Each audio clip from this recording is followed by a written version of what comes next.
সাইয়েদনা মুসা আলাইহিস সালাম জিজ্ঞেস করলেন, ইয়া রাব্বি আয়াগলিবুকান নাওমু, আল্লাহ আপনার কি ঘুমে ধরে না? সুবহানাল্লাহ পড়েন।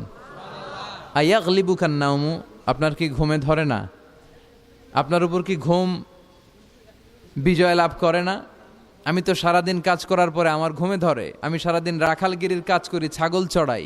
পৃথিবীর সব নবীরা ছাগল চড়াতেন। মা মিন নাবিয়্যিন ইল্লা রাআল গানাম, পৃথিবীতে এমন কোনো নবী নাই যেই নবী মেষ চড়ায় নাই, বকরি চড়ায় নাই। সুবহানাল্লাহ পড়েন। সাহাবারা বললেন, ইয়া রাসূলুল্লাহ আপনিও মেষ চড়িয়েছেন?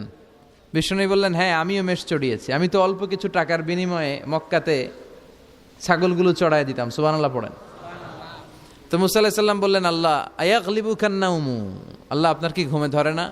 আল্লাহ বললেন, কোনো কথা বলা যাবে না, দুইটা গ্লাসের ভেতরে পানি নাও আর পানি ভর্তি গ্লাস নিয়ে তুর পাহাড়ের উপরে দাঁড়াও। সাইয়েদনা মুসা আলাইহিস সালাম দাঁড়ালেন। আল্লাহরে আবার জিজ্ঞেস করলেন, আল্লাহ আমি জিজ্ঞেস করলাম কি আর আপনি করতে বললেন কি?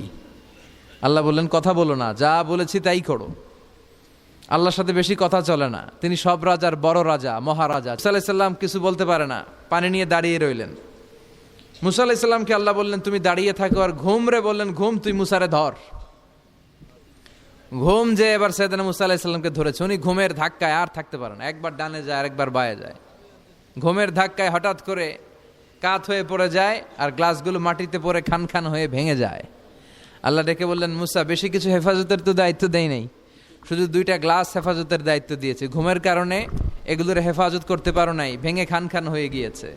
আমি যদি তোমাদের মতো ঘুমিয়ে যেতাম তাহলে পৃথিবীর সাথে সূর্য লেগে, সূর্যের সাথে চন্দ্র লেগে গোটা মহাবিশ্বটা এভাবে গ্লাসের টুকরার মতো খান খান হয়ে যেত রে মুসা।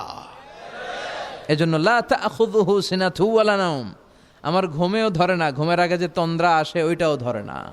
Never sleep or slumber overtakes him, আল্লাহর ঘুমও নাই, তন্দ্রাও নাই। সুবহানাল্লাহ পড়েন। এজন্য ওই আল্লাহর জিকির বেশি বেশি করার দরকার আছে না নাই? বিষ্ণু বললেন, আফদালু যিকরি লা ইলাহা